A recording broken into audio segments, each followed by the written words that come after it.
Listen, I've worked with a lot of managers in my time, and most of them struggle for the same reason.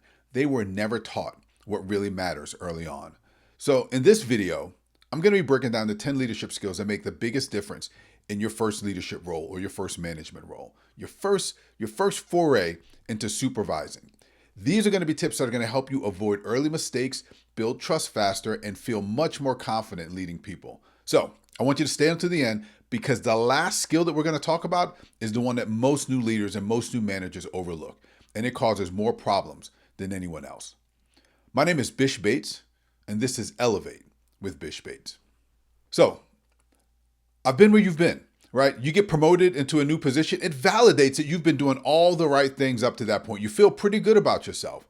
But earning the right to be promoted and being successful in a leadership role are two completely different things. It's important that as a new manager, that the things that you do early are really thought out and purposeful, because those are the things that are going to stick. Those are the things that people are really going to remember you for, and they're really going to set the tone and the pace for your leadership journey, especially in that new role. So you really want to be thoughtful about them. Most of the time, most managers learn through trial and error, right? They try something, it doesn't work, they go in a different direction. Maybe the next one works, maybe it doesn't work. And so they end up having all of these sort of, a sets of missteps that they do. If they're smart, they're at least learning from it. But a lot of times, in doing that, you really have a long learning curve when you're learning from all of your mistakes. And so our goal today is really going to be to shorten that learning curve so that you don't have to learn just from your mistakes. What you can do is learn from the mistakes and the experience of others. So if you're new to managing or new to supervising, or you're just in a position where you really want to get better, what I need you to do is take a quick second, hit that like button, hit that subscribe button. That's going to make sure that other folks in your same position get a chance to hear this video as well. All right, so let's think about the 10 tips and tricks, right, that new leaders, that new supervisors, that new managers really should be focused on in order to maximize their success. So number one, first thing you need to do is to shift from doing the work to leading the work. Now, oftentimes new managers, the thing that they do is they jump in too quickly, right? They're so used to, listen, the reason you were successful a lot of times, the reason you were promoted is because you did the work well. So that's your natural, inclination. Let me go jump in and do it. Let me show you how I do it, right? That's what happens a lot of times.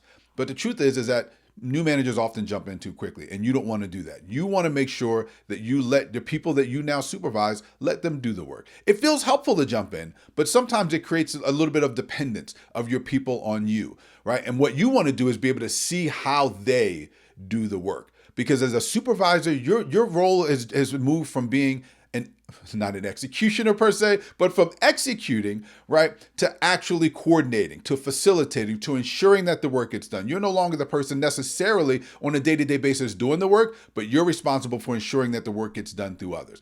And so you have to be comfortable with the idea of delegation and the idea of letting other people do the work. They're not going to necessarily do it exactly like you did it. And of course, you probably did it really well. That's part of the reason why you got promoted.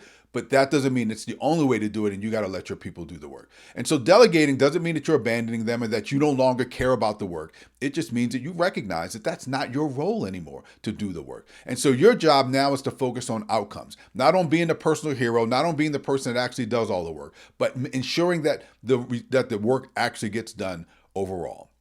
All right, so that's number one, right? Shift from doing the work to overseeing the work, to delegating the work, to letting others do the work. Number two is to learn your team before trying to change it. Now, this even applies if you were promoted from within your team, because you may think, I already know, I already understand, but you were a peer at the time. You need to learn your team as a supervisor, as a manager, as a leader before you start trying to change things. And so just be an observer. Just start paying attention. Just start listening, just start understanding, just start watching, seeing the things that get done and seeing how they're done before you start trying to do any of that stuff. You want to understand your people. You want to understand how they see themselves. You want to understand the culture. You want to understand the friction points on the team, right? What are the strengths? What are the opportunities that the people on the team have? Also, collectively, What are the strengths and the opportunities that the entire team has? Because part of your job is going to be to help fill in some of those gaps, to leverage those strengths, but then to also fill in the gaps of what your team is maybe missing in order to maximize their success, right? And a lot of times, if you try to change things too quickly, that can create some resistance, especially if you're sort of new to the team. Because what happens is folks think, well, he doesn't really understand yet. He doesn't know, or he or she doesn't know, doesn't understand. And so if you try to do it too quickly, they're going to have some resistance. They want to know that when you're making change, it's informed. It's an informed change. It's not just something that you just jumped in and tried to do. And you're going to get credibility by understanding, by not only understanding, but ensuring that your people recognize that you understand the work that they do, how they do it, the value that they bring, and how things have been working up to that point.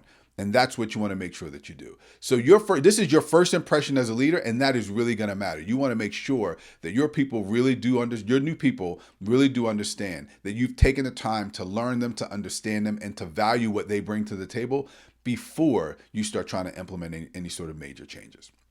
Number 3, you want to master the art of one-on-one meetings early. You want to start meeting with your people one-on-one right from the beginning. Listen, people, while everyone's work language is not quality time, meaning quality time with someone.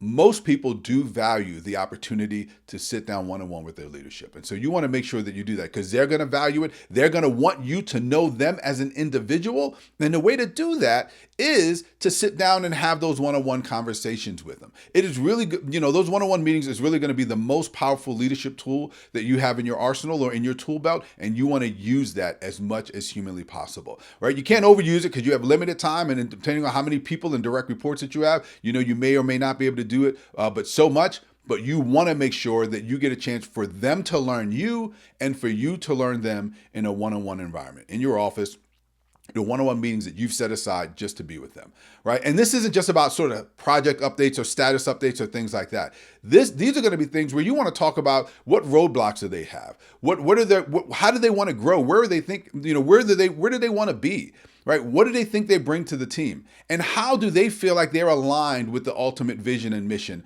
of the team? So, at the beginning of this year, we had new goals that we set with my team, and so I set new sort of guidelines for how we were going to do our one-on-ones. And so what we talk about in our one-on-ones now are, what are your accomplishments? What are you really proud of that you've done since the last time we met? This is a time for them to brag, for them to tell you how great they are. And trust me, your people want to tell you how great they are, right? So that's right. And I know my people. I've been with my folks, right? But at the beginning of this year, I said, this is the new setup, and I want to know what your accomplishments are. What are you proud of? What do you feel good about? And then I want you to tell me, what are your challenges?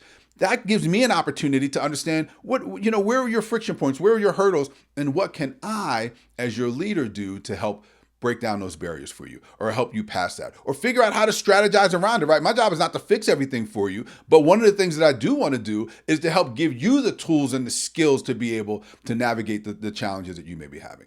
And then we talk a little bit about your progress towards your goals, right? But really, I want to know what you're proud of, what you've accomplished, and what your challenges are, because that's going to help me be able to do that. And that's for the one-on-ones. And if you do that consistently, you can build some credibility pretty quickly if you have one-on-ones like that pretty consistently. Next, you want to protect your team from the noise, right? There is so much information that you get as a leader, and oftentimes it's not all stuff that you should be filtering down to your folks, right? So you should be filtering out all those chaos, all those things that are going to make them less focused on the job that they need to do. You want to make sure that they're informed, but don't give them all these things to be distracted by. Not every problem that you hear about needs to reach your team, and so your job as a leader is to translate that information that you receive to figure out, is this something that my team needs to hear? Is this the sort of thing that I need to make sure that they understand, right? You're the one that gets to make that decision, and you just need to make sure that you're making wise decisions for your people. And if they recognize that you're shielding them from the noise, that's going to help build some trust. They're going to know that you have their back. They're going to know that not only do you have their back in terms of ensuring that they only get the stuff that they really need to understand, but they also know that you are sharing the things that they need, and that when you're communicating upwards, that you got their back, that you're providing top cover for them moving forward. You need to be that buffer between them and all the chaos and all the noise that's happening within the organization. That's a big part of your job as a leader. Number 5, you got to learn how to say, I don't know. Let me say that again. You got to learn how to say, I don't know. You don't have to have all the answers. Don't think that you do. If you think you have to have all the answers and then you start BSing your way through things, your people are going to realize it and they're going to lose credibility. They're going to lose respect and you're going to lose credibility almost instantly. Don't fake being certain. Don't fake that you know. It's okay to say, I don't know. Now, what you don't do is go, I don't know. Nobody's ever going to know. You don't do that. What you do is go, I don't know. But let me find out. Let me figure that out. Or you go, hey, let's find this out together. Or you go, I don't know. What do you think? What are your thoughts on this topic? Right? So there are lots of things that you can do, but if you don't know, don't say that you do. Don't try to act like you know more than you do.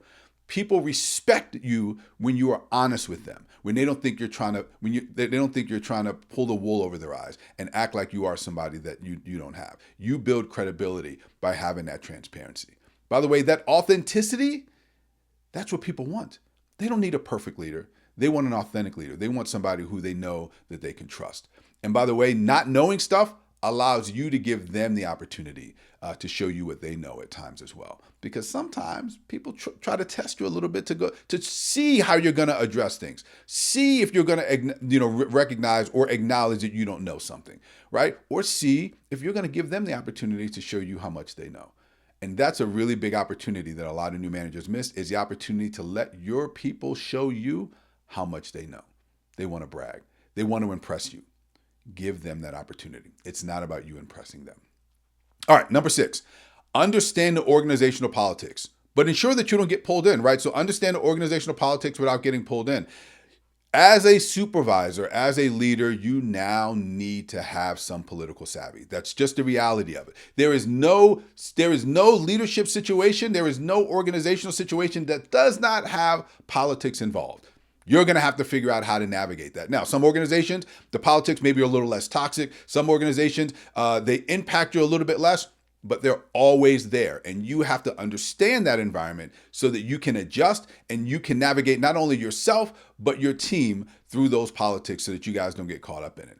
So being aware of it is important. But know the difference between politics and gossip, right? Don't get all caught up in the gossip and the stories about things that are happening with people. Make sure that the information that you are trading in, that you understand, is relevant to the job that you're doing and relevant to your people. So make sure that as you navigate the political environment of the organization that you're in, that you know what your principles are. You know what you stand for. And the people around you know that. The people above you, the people beside you, and the people that are on your team. They know what you stand for. Stay principle driven throughout this, because it can get really hard as you're trying to navigate the politics of an organization to start being the person that tells people what they want to hear. But you need to make sure that that's not what you are. That doesn't mean that you don't tailor your message to the audience, because you should do that.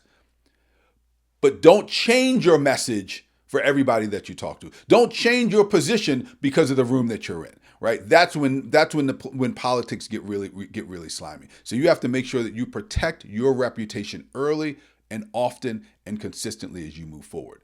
But you have to understand the politics. You have to be politically savvy so that you can ensure that the needs of your team get met even within that political environment. All right, number 7, you want to manage up as much as you manage down. You want to manage across, right, as much as you manage yourself. You know, one of the best books, one of the most helpful books that I've ever read was The 360-Degree Leader by John Maxwell. The 360-Degree Leader by John Maxwell. That is an amazing book. And one of the reasons why it's so important is because it talks about not only the importance of managing in all the directions that you need to manage, but the skills that you need to be effective to manage in a different direction, because it takes a different skill set to manage your people than it does to manage your peers, than it does to manage your supervisor or your boss or your boss's boss or your boss's boss's boss. All of those things take a certain skill set, and you need to be able to do it in a way that not only allows you to advance what you're trying to accomplish on behalf of your team, but it allows you to protect your team and to protect yourself, because it can get kind of dicey sometimes when you're managing up. But we all need to do it. That's the reality of it. Because all of our bosses are not perfect.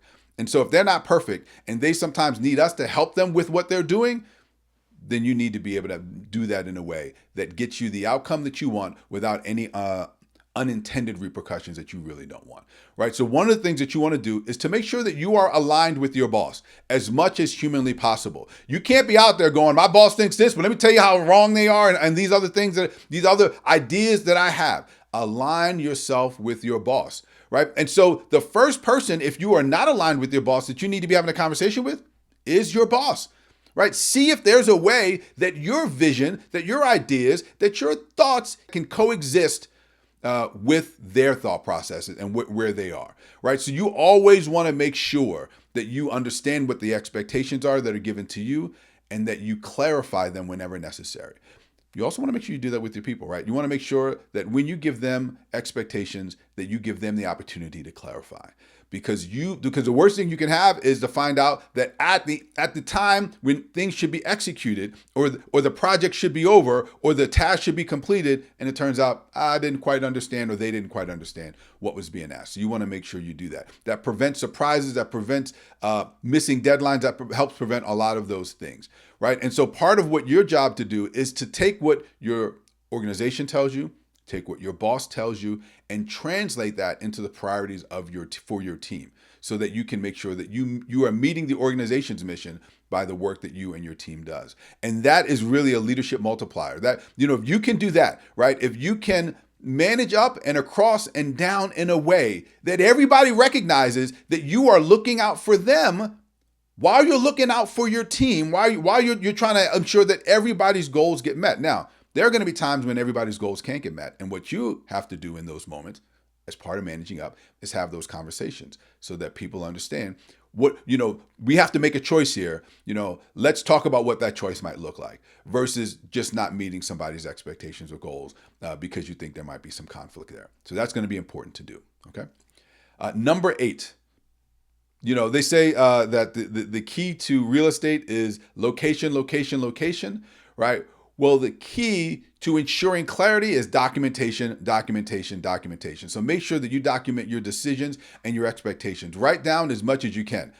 My people will tell you my memory is, in the words of Charles Barkley, terrible. I mean, my memory is very, very bad. I'm like 10-second Tom from 51st Dates. I'm like Dory from Finding Nemo. Like, I cannot remember anything. So I always have something to write with or really to type on anytime I'm in a meeting, because I want to make sure that I remember it, because memory is completely unreliable. People think it's not. I know my memory is unreliable. Lots of people think I can remember everything, and then they don't a lot of times, right? So don't rely on memory. Document things, whether it is goals, whether it is expectations, whether it is a conversation. Make sure that you document. That written clarity prevents conflict. And so part of what you do, by the way, is if you have a meeting with someone and you do some amount of documentation there, you can then share that documentation with them and go, hey, this is what I heard, or this is what my takeaways were from what we just talked about. Does that match up with what your expectations are, right? And if it does, great. But if it doesn't, now early in the process, you have the opportunity to provide that clarity so that you don't go down a rabbit hole, or you don't go down a different path than what your boss or even your people thought that you were going to go down. And so having that documentation really, really does help. It helps with accountability, it helps with consistency, and it helps with fairness. But it also protects you professionally. It ensures, right, that you don't have these unnecessary or unexpected misunderstandings that can really derail not only projects and goals, but sometimes can derail careers. So be thoughtful about that. Document. Number 9, develop a routine, a leadership routine, right? And when I say a leadership routine, and I'm not talking about just, like I get up and I do this and I do this, but I mean, what are your patterns that you want to be very purposeful about, right? Because leadership shouldn't be constantly reactive. Now, you need to be able to react in situations in ways that are helpful to people. But you shouldn't be going around all day reacting. You should have a little bit of a routine. So think about your weekly cadence as it relates to your one-on-ones with your direct reports. When you're touching base with the entire team. When are you going to put planning time on your calendar? Because the reality is, as a supervisor especially, you need to put time on your calendar where you can sort of process and plan and think and strategize through things. Because if you allow all the things that happen throughout the course of the day to sort of drive your day, you will at the end of the day. By the way, has this ever happened to anybody? You had a day. You went in, stuff started hitting you from the beginning. You addressed it as best you could. You were busy the entire day. Excuse me. The entire day. You were busy. I mean, you barely took a breath. You barely had time to take a bite for lunch the entire day. And at the end of the day, you looked up and went, like, what did I get done today? Did I actually accomplish anything? Right? And that happens to a lot of people. So creating this leadership routine, creating that structure, right, of having that leadership routine allows you to ensure that you get the things done throughout the day that you need to get done, right? That the most important things that you need to do on any given day are the things that you at least spend a little bit of time ensuring it gets done. Also, that routine provides some stability, not just for you, but for your team. Becoming a little bit predictable in terms of your routine is helpful for the folks that work for you because they need to know when they can spend time with you, when they can pull you up and have a quick conversation, when you have time booked out for this thing, when they shouldn't bother you. All of those things give them some comfort in how they engage with you, how they can successfully engage with you. And so that's something that you want to make sure. That predictability really does build that stability for them, and it also gives your folks and yourself confidence. All right, so those are tips and skills 1 through 9. This is the big one. This is the one that if you mess it up, it can really set you up long term for struggle. And so number 10 is learn to separate your identity from your role. Learn to separate your identity from your role. If you are the director of X, if you are the branch chief of Y, that is not who you are. That is what you do. And sometimes people get so caught up in titles, they get so caught up in work. I recognize it. You spend 8, 9, 10, 11, sometimes 12 or more hours a day doing that work. And sometimes that then becomes, because that's what you work so hard for, becomes sort of how you identify yourself. But separate your identity from your role. I am Bish who does X. I am not X, right? I am still me, and that's the job that I do. So make sure that you don't get caught up in that. And a lot of times new managers take things so personally. They're so excited about that new role. They see themselves as a leader and they really want to be successful and they get caught up in that. But you got to make sure that you understand that. Also, if you can separate yourself from the role, you won't take things quite so personally. Right? If somebody disagrees with the decision that you make, or they disagree with the direction that you took, or they disagree with something specific that you did in your job, you don't have to internalize that and think, am I a bad person? Or do I make bad decisions? You don't have to internalize that. That is about the role that you're playing and the role that you have at your work. It is not about you as a person. And so that allows you to not take things so personally. Now, what I will tell you is, in not taking things personally, what I'm not suggesting is that you don't take personally the challenge to be the best version of that person you can be, the best manager, the best director, the best supervisor, the best leader. You should take that personally, that challenge to be the best that you can be. But you shouldn't make that role who you think you are, because you are so much more than that. And that is one of the things. You are a mother. You are a spouse. You are a sister. You are a brother. You are a friend. Those are all things that you do, but they are not who you are. And so you have to be able to separate that and not make your success or failure in your professional role your sort of define how you define yourself.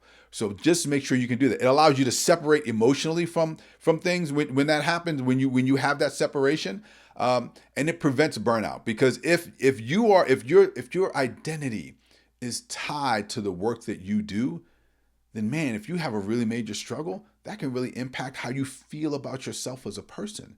And you shouldn't allow that to happen. You should be able to have a complete failure at work and still feel good about yourself as a person. That doesn't mean, again, that you don't work on it, that you don't learn from it, that you don't get better from it. But it means that it doesn't wound you to your core the way that sometimes professionals allow that to happen. So take pride in the fact that you're a supervisor. Take pride in the fact that you want to be a great leader. But don't let it consume you and be who you think you are in its entirety. That allows you to have some long-term resilience.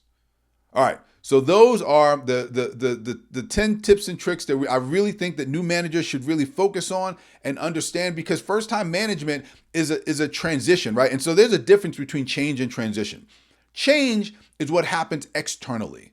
Transition is what happens internally. And so when that change happens, when you go from being an independent contributor or a team lead even to a supervisor, to a leader, that change should initiate an internal transition within yourself so that you can be the best leader, the best supervisor that you can be, because that's what you were hired to be. So don't just look at that promotion as a change. Look at it as, all right, now I have to make some transitions within myself in order to maximize the benefits of that change. And mistakes are going to be normal. We talked earlier about sort of, you don't want to do everything by trial and error, but there's going to be trials and there are going to be errors. And you have to be okay with it. It's normal. But a lot of those are avoidable. And so you want to make sure that when you can learn from others, when you can do things right the first time, that you do that as much as you can. But one of my colleagues, whose initial are KC, and that's not Kansas City, but initials are KC, one of the things that she taught me and my team is the idea of grace. You have to give yourself grace. Hold yourself to a high standard. Right? Expect yourself to be excellent and strive for that. But when you're not, give yourself grace. You're a human being. It is hard. You will not be perfect, but that's okay. You weren't hired to be perfect. You were hired to be the best version of the self that you can be, and you were hired to get better and better and to learn from your mistakes. So just remember that and give yourself a little bit of grace. So what you want to focus on is awareness. You want to focus on putting structure in place that maximizes success, and then creating those intentional leadership habits. So tip number 3 was about mastering one-on-ones, right? Mastering one-on-one meetings. And then tip number 9 was about developing a leadership routine, which included the one-on-ones that we just talked about in tip number 3, but also your team meetings as well. So if you want to go deeper, if you want to learn more, you want to be better, you want to continue your leadership development journey, I want you to watch the next video on time management and meeting management, because it really is the perfect follow-up to this video. Okay? I'll talk to you all again soon.